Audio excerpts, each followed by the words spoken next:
Hello friends, this is Lokesh from Gurusai academy. ఇవాళ మనం reasoning subject గురించి డిస్కస్ చేద్దాం. సో రీజనింగ్ సబ్జెక్ట్లో ఏ కాన్సెప్ట్స్ ఉన్నాయి, ఆ కాన్సెప్ట్స్ నుంచి ఎన్నెన్ని క్వశ్చన్స్ అడగడానికి పాసిబిలిటీ ఉందనేది మనం ఒకసారి డిస్కస్ చేద్దాం. సో రీజనింగ్ అనేది మనకు 3 టైప్స్ ఉంటుంది. First one verbal reasoning, non verbal reasoning, analytical reasoning. So verbal reasoning, non verbal reasoning, analytical reasoning.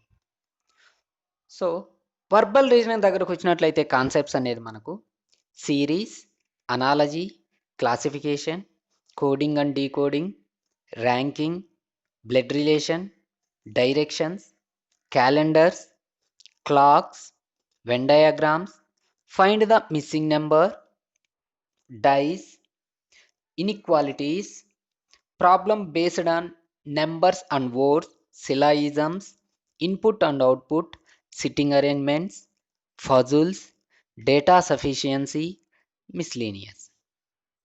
Next non verbal reasoning దగ్గరకు వచ్చినట్లయితే concepts matrix, water and mirror images, paper cutting, incompletion images, embedded figures, grouping images and miscellaneous.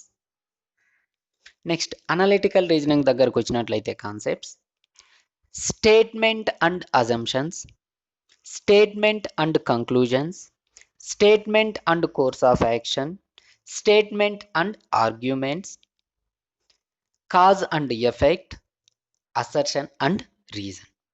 So ఇవి మనకు రీజనింగ్లో ఉన్నటువంటి concepts. First one verbal reasoning. So verbal రీజనింగ్లో first chapter మనం ఏం చెప్పుకోవచ్చు అంటే సిరీస్.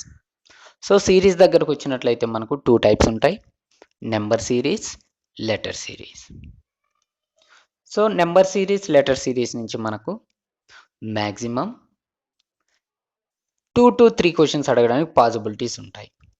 కానీ ఎక్స్పెషల్లీ బ్యాంక్ దగ్గరకు వచ్చినట్లయితే లెటర్ సిరీస్ నుంచి ఇక్కడ మనకు ప్రాబ్లమ్స్ ఉండవు. ఓన్లీ నెంబర్ సిరీస్ నుంచి మనకు 5 మార్క్స్ అడుగుతారండి. 5 క్వశ్చన్స్ 5 మార్క్స్. నెక్స్ట్ అనాలజీ దగ్గరకు వస్తే, సో అనాలజీ దగ్గరకు వచ్చినట్లయితే మనకు బ్యాంకులో అయితే అనాలజీ రిలేటెడ్ క్వశ్చన్స్ ఉండవు. బట్ ఆర్ఆర్బి, స్టేట్ లెవెల్ లేదా గ్రూప్ 1, గ్రూప్ 2 వీటి దగ్గరకు అయితే 2 మార్క్స్ అడిగే ఛాన్స్ ఉంటుంది. అనాలజీలో 3 టైప్స్ ఉంటాయి, letter analogy, number analogy, word analogy. Next classification. So classification కూడా సేమ్ అండి. సో బ్యాంకులో అయితే క్లాసిఫికేషన్ ప్రాబ్లమ్స్ అడిగే ఛాన్స్ అయితే లేదు. నెక్స్ట్ అదేవిధంగా ఆర్ఆర్బి, గ్రూప్స్ వీటి నుంచి మనకు 2 to 3 క్వశ్చన్స్ అడిగే పాసిబిలిటీ ఉంది. Next coding decoding. సో ఈ కోడింగ్ డీకోడింగ్ బ్యాంక్స్ దగ్గరకు వస్తే 3 మార్క్స్ అడిగే ఛాన్స్ ఉంది. అదేవిధంగా ఆర్ఆర్బి, గ్రూప్ 1, గ్రూప్ 2 వీటి దగ్గర కూడా 3 క్వశ్చన్స్ అడిగే ఛాన్స్ ఉంది. సో ఈ కోడింగ్ డీకోడింగ్ అనేది మనం పైన చెప్పుకున్న 3 కాన్సెప్ట్స్ అంటే సిరీస్, అనాలజీ, క్లాసిఫికేషన్ ఈ మూడిటికి రిలేటెడ్ కోడింగ్ డీకోడింగ్ ఉంటుంది. Next ranking. సో ర్యాంకింగ్ దగ్గరకు వస్తే బ్యాంక్ నుంచి 3 to 4 క్వశ్చన్స్ అడిగే ఛాన్స్ ఉంది. రిమైనింగ్ కాంపిటేటివ్ ఎగ్జామ్స్ అయితే 1 or 2 క్వశ్చన్స్ అడిగే ఛాన్సెస్ ఉంది. Next blood relation. So blood relations problems all competitive exams అంటే ఏ కాంపిటేటివ్ ఎగ్జామ్ అయినా 2 to 3 క్వశ్చన్స్ అడిగే ఛాన్సెస్ ఉంది. Next directions. సో డైరెక్షన్స్ కూడా సేమ్ ఆల్ కాంపిటేటివ్ ఎగ్జామ్స్ నుంచి 2 క్వశ్చన్స్ 3 క్వశ్చన్స్ అడుగుతున్నారు.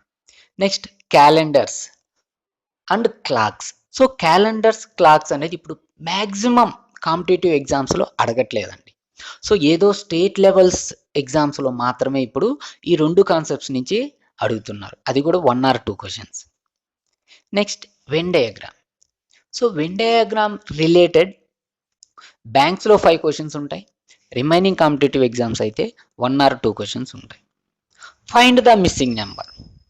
So find the missing number నుంచి బ్యాంక్స్లో అయితే క్వశ్చన్స్ అడగట్లేదు, రిమైనింగ్ వాటిల్లో అయితే మనకు 1 or 2 క్వశ్చన్స్ అడుగుతున్నారు.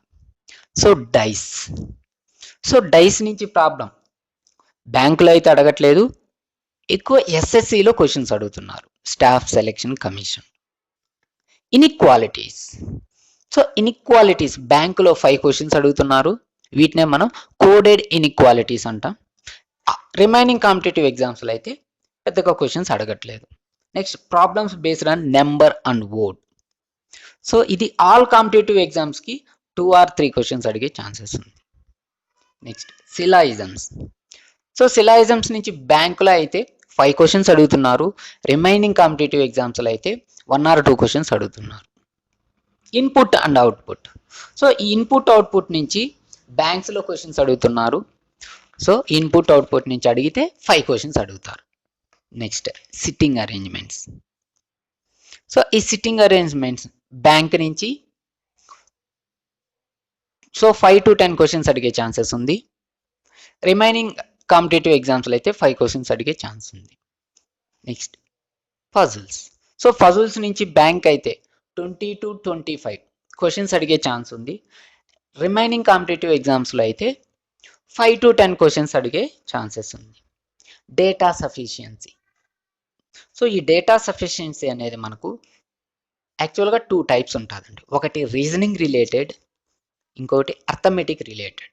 సో ఇక్కడ మనం రీజనింగ్ కాబట్టి సో అన్ని కాన్సెప్ట్స్కి రిలేటెడ్గా ఉంటాయి. అంటే రీజనింగ్లో ఏ కాన్సెప్ట్స్ అయితే ఉన్నాయో ఆ కాన్సెప్ట్స్ అన్నిటికీ రిలేటెడ్గా డేటా సఫిషియన్సీ క్వశ్చన్స్ ఉంటాయండి. సో ఈ క్వశ్చన్స్ అడిగితే 5 క్వశ్చన్స్ అడుగుతాడు. Next miscellaneous. సో ఏమన్నా మనం కొన్ని కాన్సెప్ట్స్ మిస్ చేసి ఉంటే వాటిని మనం మిస్లీనియస్గా చెప్పుకుంటాం. ఓకే. సో ఈ కాన్సెప్ట్స్ అన్నిటికీ ప్రాబ్లమ్స్ ఎలా ఉంటాయి అనేది కాన్సెప్ట్ వైజ్ మనం డిస్కస్ చేద్దాం. నెక్స్ట్ నాన్ వర్బల్ రీజనింగ్లో కాన్సెప్ట్స్ మ్యాట్రిక్స్ ఉంటాయి. ఈ మ్యాట్రిక్స్ నుంచి బ్యాంక్ షీట్స్ అయితే క్వశ్చన్స్ ఫామ్ అవ్వట్లేదు. అదేవిధంగా రిమైనింగ్ ఎగ్జామ్స్కి అయితే 1 or 2 క్వశ్చన్స్ అడిగే ఛాన్సెస్ ఉంది. Next water and mirror images. So ఈ వాటర్ అండ్ మిర్రర్ ఇమేజెస్ అని ఎస్ఎస్సి ఎగ్జామ్స్లో లేదా రిమైనింగ్ కాంపిటేటివ్ ఎగ్జామ్స్లో అడుగుతున్నారు ఎక్సెప్ట్ బ్యాంక్లో మాత్రం అడగట్లేదు. సో వీటి నుంచి 1 or 2 questions. Next paper cutting. So ఎక్కువ పేపర్ కటింగ్ అనేది ఎస్ఎస్సి ఎగ్జామ్స్లో అడుగుతుంటారు లేదా ఆర్ఆర్బిలో అడుగుతుంటారు. సో 1 or 2 క్వశ్చన్స్ అడుగుతుంటారు. ఇన్కంప్లీషన్ ఇమేజెస్, అదేవిధంగా ఎంబెడెడ్ ఫిగర్స్, అదేవిధంగా గ్రూపింగ్ ఫిగర్స్. సో ఈ కాన్సెప్ట్స్ అన్నిటి నుంచి కూడా 1 or 2 క్వశ్చన్స్ అడిగే ఛాన్స్ ఉంది. అది కూడా ఓన్లీ ఎస్ఎస్సి ఆర్ఆర్బిలో. రిమైనింగ్ బ్యాంకులో అయితే అస్సలు అడగట్లేదు. Next analytical reasoning. So analytical reasoning అనేది మ్యాక్సిమం అన్ని కాంపిటేటివ్ ఎగ్జామ్స్లోనే అడుగుతున్నారండి. So statement and assumptions 1 or 2 questions అడిగే ఛాన్స్ ఉంది. Statement and conclusions same 1 or 2 అడిగే ఛాన్సెస్ ఉంది. Statements and course of action 1 or 2 questions అడిగే ఛాన్స్ ఉంది. Statements and arguments 1 or 2 questions అడిగే ఛాన్స్ ఉంది.